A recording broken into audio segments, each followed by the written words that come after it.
Hello, friends. I'm Rosie Acosta, your host and guide on this journey to self-discovery and radical love. I've walked a path filled with challenges. Growing up in East LA during the '92 LA riots, it left me searching for meaning, for mentors, for a way to truly understand the purpose of life. But you know what I found? The power of conversation. So I decided to create a space where we can share these conversations with you, our community. And that's how the Radically Love podcast was born. Join me as we dive into topics like mindfulness, spirituality, self-love, and the keys to overall healthy living. I'm joined by my dear friend, fellow author, producer, and teacher, Tessa Tovar. Hi, I'm Tessa, and I'm grateful to be part of this community because it teaches me so much about what it means to be human. Ever since I was a little one, I was always asking the deeper questions in life. Why are we here? What happens when we are gone? What is the purpose of life? I love this show because I get to ask the questions that cut right to the meaning of life. I've learned that no matter how much we want the path to be clear, it never is. And that is actually part of the beauty that creates a radically loved life. Please do us a favor, share the episodes you love with your friends, and leave us a review. Together, we'll learn how to create a life that's truly, deeply, radically loved. Let's begin. It's a great idea to start just with a collective deep breath together. Yes. Let's do that. Deep breath in. Don't mind my sniffles. Good. Your sniffles. I know. It's just allergies. You know, it's so crazy. I've never experienced allergies growing up. That just wasn't something that I experienced ever. Maybe I just didn't notice it, but I feel like the last couple of years, actually, since moving to the Valley in 2019, I started to get like allergy flare-ups. So moving into the Valley from Portland or from like LA? Well, from being in Laurel Canyon and after being in Portland. I mean, I didn't even get allergies living in Portland. I wonder if it has more to do with like pollution and more people, more cars on the road. I don't know. I mean, I certainly notice here the pollen is just nuts. It's like you can see it's thick. It looks like a carpet. And I guess I'm lucky that I don't get allergies, although if you believe in this kind of some, Jorge always kind of poo-poos it, Let's but hear it. I take just a tiny little, it must be like half teaspoon of local raw honey every day, year round, every single day, year round, not just during allergy season. And I don't suffer from allergies, but he does. What? So I don't know whether you believe it or not, you know, that placebo effect, which speaking of placebo effect, Rosie, I was curious, you know, you're in the midst of your studying for your master's, right? Yes. In psychology, counseling. And I'm curious, I was thinking about this, you know, I studied psychology just a little bit in high school and college, and there were so many interesting studies back then. This is like early 2000s, late 90s, about placebo and the positive, what is that? Classical conditioning, Pavlov's classical conditioning. So I was curious if so far in your studies, are they still using those studies? Is there new research? I can't imagine. We're not even there yet. I mean, we're just right now, I'm like learning so many of the basics. Actually, one of my classes that I just finished was Psychology of Industrial Organization, which was really interesting. I mean, it's a lot about how organizations are structured and different personalities, different workflows. You know, we did the whole Myers-Briggs personality test, you know, leadership, what type of leader you are, so on and so forth. Surprise, surprise. I'm a transformative leader that leads with kindness. And I'm like, what? That is surprising. Well, I wasn't that surprised, but I guess I was sort of surprised at the whole, I guess I've never really considered myself a leader type because I guess I shouldn't say that because I guess I'm just like, I'm a bossy person. I've always been bossy. I always see it from In a that kind way. you know, but in a very like, yeah, funny way. I Mhm. always feel like whenever I do get like that, I get into character. It's like playing a role, you just kind Mhm. of get in this, okay, well, I'm going to take the reins. And I think because I grew up with a sister, and I'd love to hear your experience because you also have a sister. Mhm. I have two sisters, obviously, but the little one is like the bonus little sister. And Yeah. my older sister and I are more like parental figures for her. Mhm. But my older sister was always so much more reserved and sort of, you know, how do I say, like subdued. And I was definitely way more extroverted. I was also the baby, and I was also way more vocal than she was because I was absolutely way more spoiled than she was. She was always sacrificing for me. She was always Mm. like, oh, Rosie wants it, like give it to her instead. If my parents didn't have enough to buy us both a gift or to buy us both a toy, my sister She would would always be like, sacrifice. Wow. yes. And she would always Interesting. like take care of me Aw. but what was interesting is I also had that, you know, recognition with her. When she wanted something, she would never speak up. And so I was always the one that would say to my parents, like, my sister wants this and she's just not telling you, but she really wants this thing and you need to get it for her, and they would, but she was always so much more, yeah, subdued. And I think as I've grown up and taken on roles and had different types of career experiences, I don't necessarily gravitate towards leadership roles. I guess maybe I should clarify by saying that. I don't gravitate towards leadership roles. They're not really my favorite. I don't like being responsible for a lot Mm. of people. Mhm. Yeah. But I also do like to take initiative, and I am totally okay with telling people what to do. Do you I think know? that's such a What about skill. you? Yeah. Well, first of all, I just want to say I experience you as such a natural leader. I've had the opportunity to be with you in large groups and small groups, and I know that's a role that you sign up for as a teacher trainer. In the context of yoga teacher training, but it seems like it comes very naturally to you. So that's my thought. So it's interesting, that you don't seek it out, but I was thinking, well, it seems like it seeks you out though, because anytime you're trying a new endeavor or doing something different, it's like whether you start at like an assistant level, you kind of, and I mean, you've talked about this too with your past at the hair salon, you kind of like rose to that management level position there. It's just Yeah, like a natural skill. I think that people, I would absolutely agree with you. I've never sought out to have any of these roles. They've just naturally evolved. And, I'm the type of person that definitely rises to the occasion. So a lot of the times I can meet the challenge, Yeah. but it's definitely not, like I said, it's not something that I go seek out.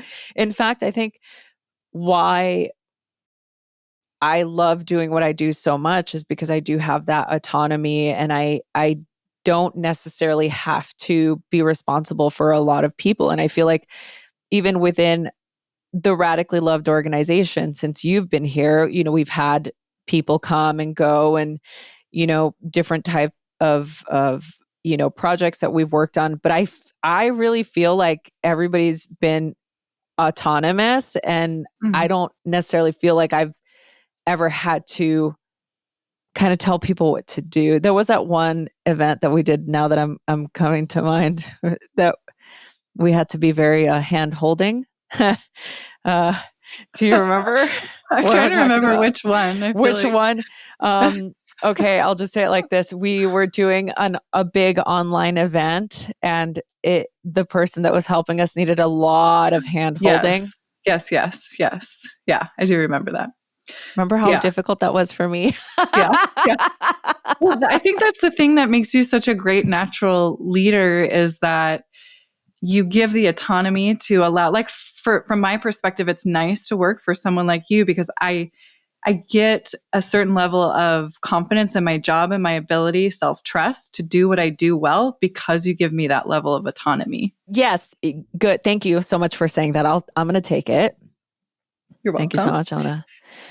I'm gonna send you a little bonus on Venmo for saying that on the Oh, okay. podcast. I mean, not what I'm going for, but I Just kidding. appreciate it. No, but part of, I think this is just how we show up in the workplace. You come in having that same level of, I mean, it's been in your experience too. It's Mhm. you're so good at what you do and you want to be good at what you do. And it's such a natural progression for you to go from, okay, I'm learning this thing that I've never done before. And now I've learned how to do it. And now I'm going to continue to do it. And I'm going to do it better. Right. So Mhm. I think that people can really see that. And and from the class that I took, employers who are good recognize that and then put those people in those leadership roles so that they can continue to inspire. Because there are people that they're not in a leadership role. They just want a task. And if you don't Mhm. give them a task, and you're if a person is the type of person that needs to be assigned a task and you don't assign that person a task, they're not going to do really great work for you, right? Yeah. Because they're not operating within their zone of genius. So a Mhm. good leader will observe and recognize where those zones of genius are within their organization or within their team, and they'll assign them tasks within that scope so that they can perform at their optimum.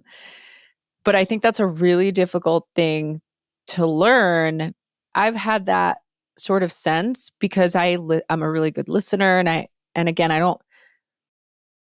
I like to be in a role where I'm in control because I'm a little bit of a control freak. But as far as leadership goes, like, I really do love to see people shine at what they do best, right? And so Mhm. I think there's been a lot of trial and error in that. And I think I've been really fortunate in my career to have people that I've worked for to allow me to make mistakes, because Yeah. ultimately that's how we learn. And I've never made those mistakes again because they've been big mistakes. And I think that for me, they've really helped shape how I see the world, how I show up for work, how I show up in, even the space that we're in now, how I might show up at a yoga teacher training. Because you see it, I mean, you're a trainer now, right? So you're leading your Mhm. own experiences, your own trainings now, and you see the different personalities that you can have. It's like people that have never taught in large groups of people for long periods of time. It's going to take them a really long time to understand what we're talking about, because you can learn see, here's the thing that I'm learning in school. Mm. A lot of the things that I'm learning in a textbook, I've already experienced, and I already have a you know, experience in real life.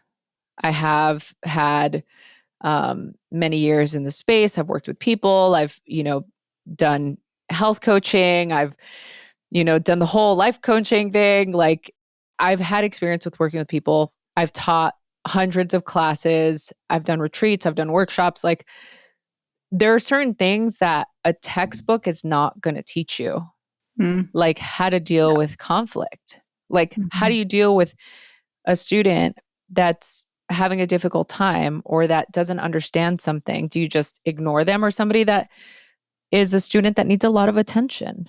How are you going to Mhm. deal with that student? Like, how do you learn that? I as a teacher can tell you, oh, this is what you do, but until you experience it yourself, you're still not going to have a tactile experience, right? Mm.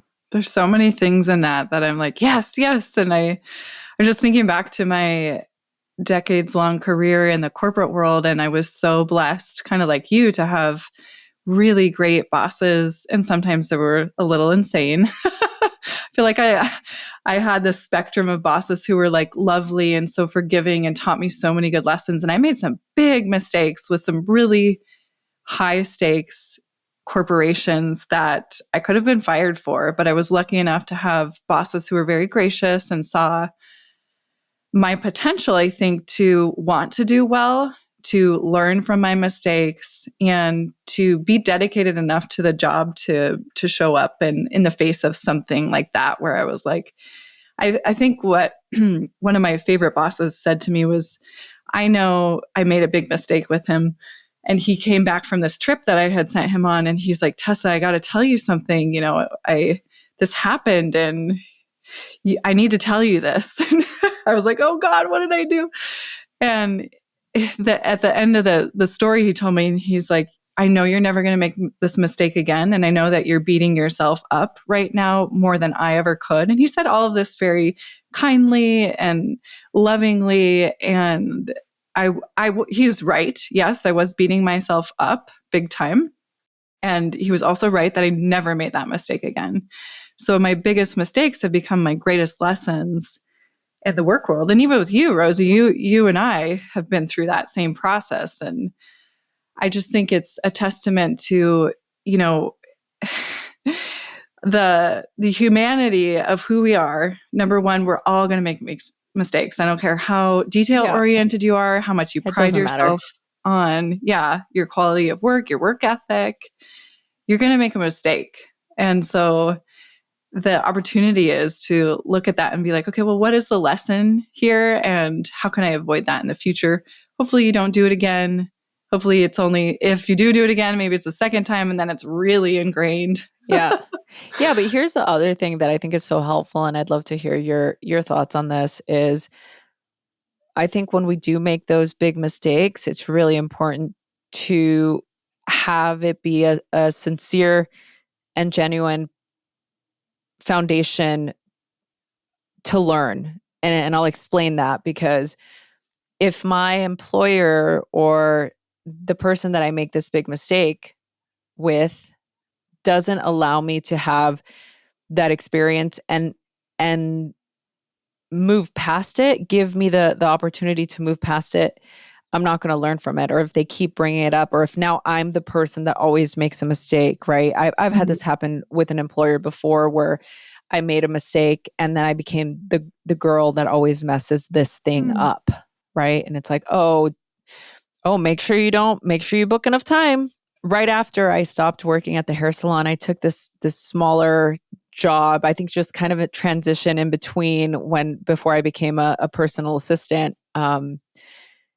I want to go work for another, kind of high-end salon, and as a manager, and I was kind of going in blindly, like I'd been at my former salon for many, many years. And so, some of the stylists that were at the salon, I actually had known. That's how I was able to get the job there. But as I came into that space, my employer was sort of, coming at me from this place of like, oh, you're this big shot salon manager, so you're going to bring all of this business and you have all this experience, and so yeah, like, let's see what you can do, kind of thing, right? Which is a little bit, I wasn't really feeling like I was being set up for success. Yeah. It more felt like this person was waiting for me to make mistakes, and when I did make mistakes, I was berated for them. I was sort of ridiculed for them. And then it sort of became this passive aggressive experience where, like I said, I would be talked to in that way. And so for me, that was, your body tells you when something's not right. Yeah. When something doesn't feel good. And I'm learning two things in that experience. I'm learning how not to lead. I'm learning how not to treat people, because I would never treat people that way. And it also taught me that I was in a place where this job that I was doing was no longer in alignment with me. And That's and e- interesting. and Yeah. even though I knew that after my after the salon that I was at, after I was at Jonathan's salon, I knew I didn't want to do it anymore. Like, I'm Yeah. done. This is a sign. I'll Well, take how it. long did you stay? Can I ask? At the second Yeah. place, I think it was something like maybe 7 to 8 months. Hmm. Hmm. So it wasn't quite a year, and I think I had committed to doing 6 months. It was like we did like a short contract because Hmm. Hmm. I already felt, but the only reason I did it too, because there was this fear, and it was, like 2008, like it kind of felt a little bit Yeah. financially, sometimes those of you listening, you know what I'm talking about. Sometimes we have to make these decisions and it's maybe not in alignment, but I need to eat, like Hmm. Totally. I need Yeah. to pay my bills. I had to pay my health insurance. I needed to pay my car payment. And so I did it. But even then, I could feel like everything within my body just was rejecting this Yeah. experience. I would wake up feeling like this wasn't what I wanted to do. And at that time I had already done a training. Like I was already wanting to do more teaching. I think I was teaching like one class a week, one yoga class a week.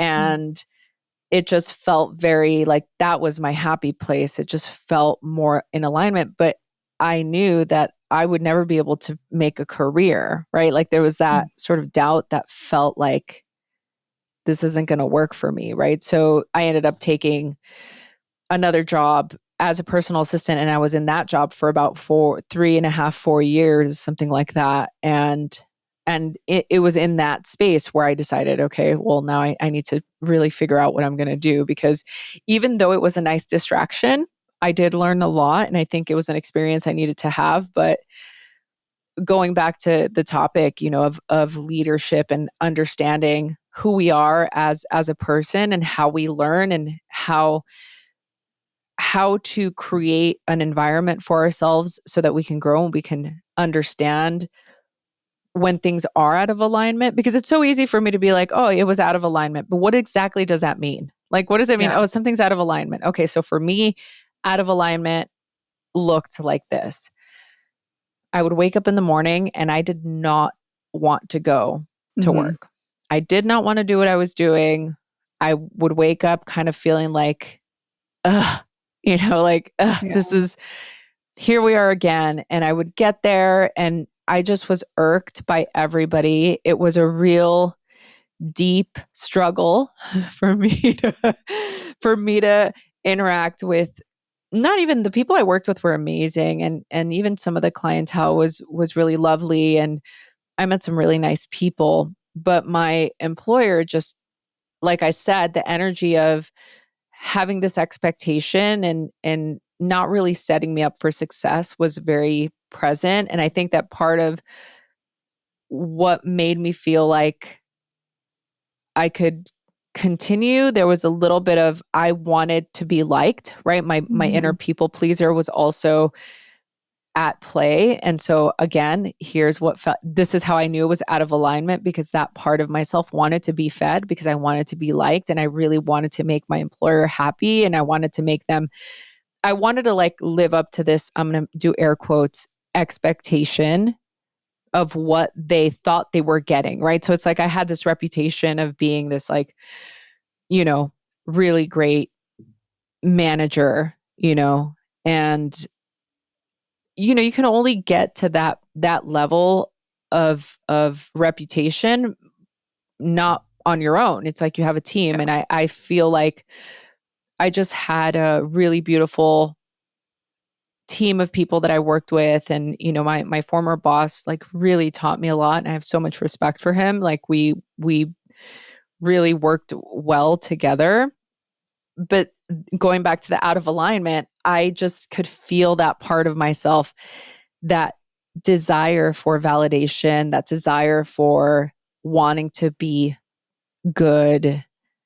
Um, and it was doing nothing. Like I just continued to feel more and more empty. And so Yeah. that's what being out of alignment looked like for me. Yeah. Oh, that's so interesting. So looking back on my experiences and having a similar kind of stressful work environment where your body's just literally rejecting going to work, being out of alignment, you're saying, and definitely have felt that. And I think what's interesting about the way that I've historically approached situations like that is I always felt like, well, I have to stick this out. This is my job. I committed to it. So I'm such a loyalist. I commit to a job and then I'm like in it for the long haul. Serial monogamous. Yeah.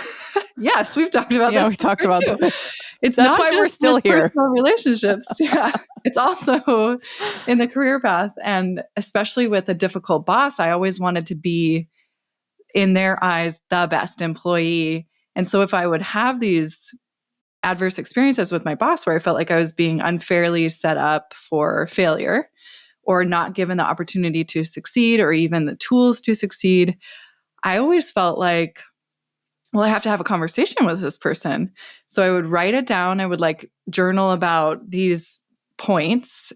When this happens, I feel this way. And it seems like I would make up this whole story about how this boss, this leader was experiencing me and how that was affecting the outcome of my work. Yeah. So I'd basically write out a script and then I would go have this really intense conversation with my boss. And usually it ended up being like, oh, well, we just needed to have a heart to heart. Yes. And I've done this multiple times where I've had that conversation probably, when things are going off the rails, like a month to 3 months in, you're like, ooh, something is not in alignment. And so I typically have that conversation and I would say 9 times out of 10, I'd have that conversation and things would just get better. I felt like I could have a human conversation with this person who then saw me as a human and we were working towards the same goal. We want the company, the business, whatever, to be successful. They want to do a good job. I want to do a good job. So how can I help you help me?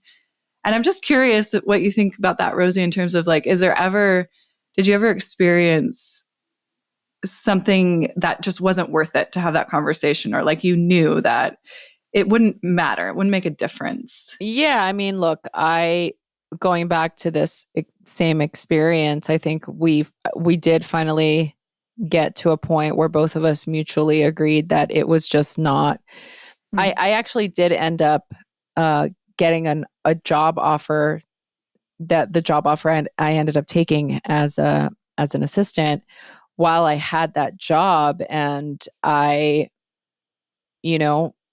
came to my boss at the time and I said, hey, I have this really great opportunity. It's more in alignment with what I'm wanting to do with my life, being in the world of health and wellness. This is something that I really want to pursue. I'm not a salon owner. I don't want to be a salon owner. I don't actually want to be in the beauty industry anymore. I've been in it. At that point, I'd been in it for 8 years and it wasn't for me. It wasn't something that I was passionate about. I was passionate about working with creatives, but it was time for me to go. And they did not take it well. And they made me leave and give them my key right then. I didn't even have to give notice. And that was that. But it was almost like it wasn't, I wasn't a surprise, Mm-hmm. Mm-hmm. I think there's certain people, certain archetypes that we know that don't really take well to those heart-to-heart conversations, that you're talking about. I think that there's certain people that you have a conversation like that with, and they're going to take it really personally. And I think that one of the things that I love about you and our relationship is we've always had a really transparent relationship. I've always kept you informed of what's going on, and you've always kept me informed. And I think that means a lot to me, just as just a person who created this thing, to have somebody that feels comfortable enough to share how, what they're going through or what they're feeling, or, if you have ideas, any of these things, because I feel like for me, I really learned, I guess to answer your question, there's only been one employer that I've had and that was Jonathan Anton, that I was ever able to have like a heart-to-heart conversation where I could express how I felt about something very specific. And he definitely did build me up to succeed. I think he was really it was also in his best interest, right? Because it gave him more freedom and more space for him to just be a creative and do what be a star, like that's, he was able to do that. And so for him to have somebody that he could fully trust with his business, both of his businesses and his product line and his schedule and his personal life, like to have somebody like that, I think was really freeing for him. And I really valued that, to have that type of trust, right? That didn't come in lightly. And I think that was the only opportunity that I ever had where that was, and I'm glad that it was sort of like my first real job, right? My first real career job that I was in for 8 years, that was from the ages of, like 19 to 20, whatever, 19 to 26 or whatever, like such formative age to be able to have that. But I never after that, I don't think I can say that I was given the space to have those types of conversations that weren't going to result in some sort of fallout. You know what I mean? Yeah. But I think that even that was really helpful for me, because it showed me like not everybody wants to have champions on their team, you know? I guess not. That's always been so baffling to me, because it is really in the best interest of the business if it wants to succeed, as a leader looking down, or however you want to see it. Why wouldn't you want your employees to be motivated and successful and have some autonomy and be excited to be where they are? Yeah. And I mean, we're interesting creatures. Like, that's a big question. We'd have to dive deep into the depths of our psyche to be able to answer that. Right. I'm not there yet in school, Tess. Yeah. Like there's, When you get there. and I don't even know if I'll get that deep. Like who knows? But yeah, no, I think it's so interesting. And look, I have no resentment. I loved every single bit of my careers and experience prior to becoming my own boss. Like every work experience I had served a purpose. Never do I regret any of it, nor do I wish things would have been different. The only thing that I've talked about openly, and I've said it to you in the past, and I say this anytime I do a yoga teacher training, I do wish that with my last job working as an assistant, I do wish I would have done things a little bit differently in the end. I think I was so burnt out, and I was just so ready to start my own thing. And I just like jumped in with, both feet, jump and the net will appear. And I was really, really lucky to have it work out. But I think that just hindsight's 2020. Yeah. I look back and I think like, yeah, like I wish I would have done things a little bit differently. I think that it would have set me up I think I would have made less mistakes, like I think had I given myself a little bit more time and, stayed with my job a little longer and just kind of did it in a way that felt a little less abrupt. I think I could honestly say like, it was almost a capricious act. The way I put my notice in, it was like I was so tired, and exhausted. And I just felt like I felt like waking up in the morning and not living my purpose was just, like I could not, I knew what I wanted to do. I wanted to teach. I wanted to, do the things that I wanted to do in that moment. I was doing my blog, Organic Mexican Girl. Like I was just wanting to just do what like be my own boss. I wanted to have this experience. And again, looking back, you can't change the past, but I really do look back without regret.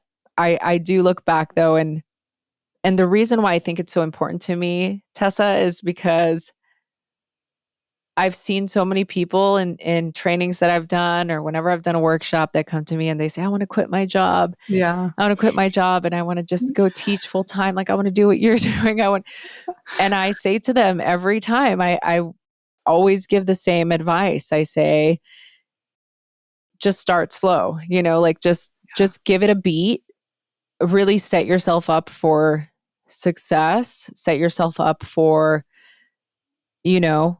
because the thing is, the minute that had I not had Tori, like I wouldn't have been able to do it. Like there's no way financially, like just speaking from a financial standpoint, there's just like no way. I mean, you're getting paid like, I think at the time I was getting paid like $15 a class. And I remember my car payment being like $340 a month. And that's just like so I'm like, how many classes do I have to teach to pay my car payment? How many classes do I have to teach to pay my health insurance? How many classes a week do I have to teach to pay my phone bill? Yeah. So that was and the reason why I say also it was like almost a capricious act was because it felt a little bit inconsiderate with the circumstances that Tori and I were in at the time, because we were not in a good place. We weren't in a good place in our relationship. We weren't in a good place financially. We were just not in a good place. And I did it anyway. And like I said, it worked out. And, I'm really grateful that it did. I feel like with stuff like that though, it's like leaving a relationship. There's never a good time. Yeah. I feel like we're circling around this theme of how do you know when enough is enough in terms of a job that you're in, and you definitely feel like this isn't in alignment. You can feel it in your body. Yeah. So I've been the beneficiary of your advice to take it slow, and I tried to do that, and I think I did a pretty good job, but still there's going to be bumps along the way. Sure. I think my question though is, how do you know when it's time to make that leap, whether it's a capricious leap or it's a well-timed yeah. leap? And look, there's no way, like I said, you'll only know like in that moment, had you said that my decision was a capricious choice, I would have probably snapped at you, right? Yeah. Like I would have been like, absolutely, this is not, it's only now, looking back, however many, over a decade plus later, I can see that differently now. But how do you know when the right moment is the right moment? I have no idea. Yeah. I really don't know. And I feel like it's so cliche for me to say this, but when that moment is. And I think if you look back at all of the biggest decisions that you've made in your life and you really dissected, why did you make it at that moment? Why did you make it in that way? Can you dissect exactly the feeling, the confidence that you had in that moment? Because here's the thing, everybody listening to this podcast, including you, Tess, we've all had to make, at this point, we're 40, right? So or people according to the latest demographics, people 25 years plus, are listening to this podcast. You've been alive long enough to have made at least one big decision in your life, right? Whether it was the right decision or wrong decision, I don't believe in right and wrong. Like you made a decision, either it was to learn from a mistake or you're learning to have more confidence, right? Either way, you're learning more confidence along the way. There is no, this is bad or this is good. That does not exist. It just, you made a decision, period. Right? So I think that this whole idea of it being the right time, I don't actually even know that that's the right question. Yeah. I think it's more a matter of what is going to serve my higher purpose in this moment, right? Like what's going to serve my highest purpose? And it's like, oh, I don't know what my purpose is. Okay, well, what's going to serve you in this moment? How is your life going to get better? It's like, I'm not going to out my friend here, but I have a very, very close friend who we've been friends with longer than I've been in my relationship. And this person is in a romantic relationship that is not serving them. Mm-hmm. And they are really struggling right now, like really struggling. And it's neither of them are happy. And they're just in this complacent, constantly complaining, depressed, kind of a drag to be around. This is the only thing that they talk about type of place. And look, I'm the type of person is if you come to me and you ask me for advice and you don't take it, fine. But you continue to come to me and ask me the same advice over and over, like there's a point where I'm going to cut you off and say and put a boundary and say you are no longer allowed to talk to me about this. And I love do you you. think that even in terms of decision making and just choosing to stay is still a decision? Like Yeah. they're still choosing to stay there. Yeah. And I love what you're saying. You're like, you're no longer allowed to come and complain to me about this. I wonder what the reaction of that friend is. Do they hear it? Does it feel like it shuts them They down? heard it. They still continue to have the same experience and they continue to make excuses, because my point was of bringing up this example is I say if this person is not bringing value to your life, and I'm not saying bring good value, I'm just saying value because value is subjective, right? Yeah. It's some people might think certain things are more valuable than others, blah blah blah. Like it's really, it's up to you what you find value. If this person is absolutely not bringing value to your life and you do not like this person, you straight up do not like the person. You're not sleeping with this person, allegedly. Allegedly. Okay. It's like, what are you doing? What are you doing? Well, what are you doing? And it's like, I think for that, okay, here's the thing. We're taking a hard turn now with your questions. This is veered off into the realm of something else. I feel like we always just revert back to relationships. Yeah.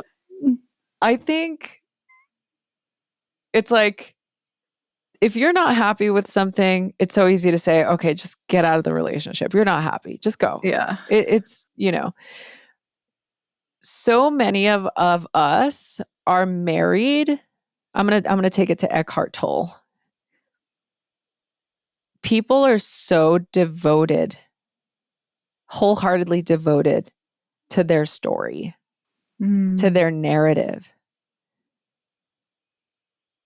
Don't go into the narrative. Don't go into the story. So when I'm speaking to this friend and they start to tell me, oh, you don't understand this. And if I do this, and if I do this, then this person's going to do that. And it's like, it's not that easy. And I'm like, that's the narrative you're buying into. Mm-hmm. So then that's how it will be. Like, what is the absolute worst thing that can happen? And trust me, like we do not hold back. Like we really go into worst case. We're talking jail. We're talking like, what is the worst case scenario? We're talking restraining orders. Like it goes there. And I'm like, okay, we played out all the worst case scenarios here. Why are you still there? Like what is, but to me, this becomes I like to call it an operator error as opposed to a user error. Yeah, exactly. So it's like, I think my friend needs to really do some hard inquiry because here's the other little tidbit. This is a repetitive cycle. This isn't just this is the first relationship we've encountered this scenario with. Yeah. So at that point, it's like, okay, interesting. You happen to have these scenarios happen very Oh, no often with surgeon. the person that you choose to be with. So who, it's like operator error. You're obviously in a space, and this really does tie back to our conversation about leadership and, work or our employer. Those of us who tend to be a certain archetype, we're going to gravitate towards jobs or roles where we feel we do the best work. Mm-hmm. Sometimes we tend to fall into a pathway that it's like the path of least resistance, right? I can deal with somebody who's verbally abusive, and therefore I'm just going to stay in this role or in this relationship because it's what I know. It's the devil, Yeah. right?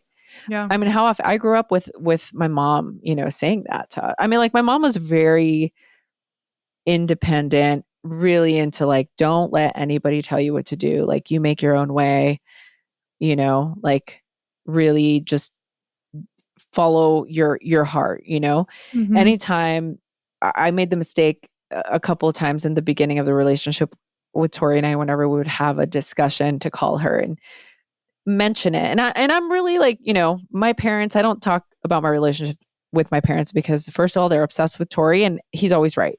Right. And it's just Yeah. like, this is not the right people to vent to. But I Mm-hmm. do remember, telling my mom, in the first, I don't know, couple years of us dating, about how he was, kind of doing this thing that really, really bothered me. He just was a workaholic, and I'm like, Mm-hmm. I never see him. Like, what is the purpose of being with somebody who's just always working all the time, Mm-hmm. And she would be like, it's the devil, the devil, like, he's a good guy, you better keep him around because it's the devil, there's somebody else who maybe you'll find somebody who doesn't work as much, and then you'll be calling, complaining about this person not working at all. And So then that's you're, really more like a fear-based yeah, response. Yeah. yes, it's So exactly what it is. Yes. instead of being like, okay, well, if that's not a fit for you, then explore some Yeah. other fishes in the sea. This is reminding me of a conversation we had on the podcast last year with Dr. Scott Lyons, who wrote the book Addicted to Drama. And oh my gosh, he is just a hilarious human being. So if you haven't listened to that episode, I'm going to put the Yeah. link Put in the the link show in here. notes. But it's all about how like these repetitive habits and behaviors, which is what we're talking about, show up in our adulthood as a result of what we experienced as a child. When you're saying, Rosie keeps saying, the devil we know, it's like, well, yeah, that's what you experienced as a kid. So Yeah. you know what to expect. There's no surprises. But that's a fear-based way to live. Yeah. And I get it. Like I get it. I do that too. Like I can say that with knowledge because I am guilty as charged. Yeah. Oh, and same. And same. It's so funny, Tessa, I'll tell you like a little, whether we leave this or not. If you're listening to this, we decided to leave it in the podcast. But if it's not here, then you'll never know. But like with what's happening right now in the world of dating, I have a couple of single friends that are in the dating world, and I'm constantly getting horror stories. But the Yeah. one same thorough line is, don't ever break up with Tori, like stay in your relationship forever. There's nobody out there, like just whatever it is, work it out, and it's funny to me, because I'm like, yeah, like I would never stop the fact that it is a literal minefield in the world of dating right now. Because that's still a fear-based mentality, right? It's like, I'm not going to stay in a relationship just because I'm like, oh, I'm scared of what's out there, Well, it's the same thing we're saying about staying in a job you hate. Yeah. Because you're scared that, like in the economy, in your case, in Right. 2008, you could have stayed in that job knowing Totally. we were in a major recession Yeah. in that year. Yeah. But you took the leap, and guess what? You landed on your feet. Yeah. It took a while though. Let's be clear. It took a good 4 or 5 years. It's a really important caveat to add. You have to be willing to go through that. Yeah, you do. And it's like, and it really is. And look, just back to what I was saying, like I would never, stay in a relationship because it's, a minefield. I stay in a relationship because I'm too lazy to like get to know other people. Let's be real. I say Oh, this to Tori all the time. I'm like, honey, I love you so much. Like, I would just be I am too lazy to date. Like, I just couldn't do it. Sit yeah. across somebody and like have a conversation. Like, I can't. I don't Get want to to talk, know them. you It know? does sound like a lot of work. Can My you imagine? I mean, 22-year-old Tessa, look how nephew is long. When was not the last time interested. you went on a date? What Not year with is your it? husband, obviously. Oh my gosh, like 20 years ago? I don't know, almost 20 years ago. It's 2024, so the last time I went on a date with not my husband was 20 years ago. Like, do you That's remember that date? nuts. Do you remember your dating world? Like, who was What Tessa was back then? I mean, I was a college student. I was partying and drinking and going out and kissing people when I was drunk. It was like a shit show. I was trying to figure out who I was. It was just like I was going to school in Ashland, Oregon, which is Southern Oregon University, which at one point made Playboy's list of top party schools. What? Yeah, I Oh think my this was back in the 70s. Get it. Anyways, it was a party school and it was a great place to go to college. I loved my college experience. I had so much fun. Not because of like the drinking and stuff, but I mean certainly that contributed to it. But I Ashland, Oregon is just a beautiful, magical little vortex of a town. So It is so cute. It's just go the to best. college, kids. I love that. I love Ashland. It's such a cute little town. We've driven through there a handful of times, driving to Oregon back and forth. And we always make that a stop just because it's so cute and quaint and like it's got such a good vibe. It's a college town, so it's definitely got a cool hipness to it. Feels very artsy, Yeah, the Shakespeare Festival. Yeah. There's tons of hiking. Oh my gosh, in college I went hiking almost every day because literally I could walk out of my door and walk up to the Pacific Crest Trail if I wanted to. Oh, that's So cool. it was that was what made me come alive, was moving to Ashland out of what to me felt like growing up in a very conservative, repressive community. My family wasn't like that, but the community that I grew up in was. So I'd never fit in. I never fit in until I went to Ashland, which is just full of hippies. And I was like, my people. My people. I knew it. You're like, I've found my people. Yeah. That is so cool. Totally. Yeah. Look, I mean, just to, circle back and to wrap up our conversation before we deviate into the dating world, that it could be a whole nother, we should talk to somebody that's because I feel like we're getting a lot of requests from people who want to hear more about dating advice. We recently had our friend Humble a Poet on, and I think a lot of people are really interested in that conversation. And a lot of people sent in their experiences with dating apps. I know I posted it. I posted a prompt on Substack.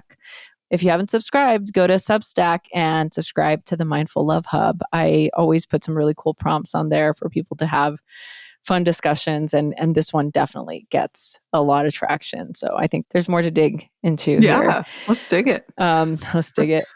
Yeah, so I think what a great conversation about leadership and how to learn to be more receptive to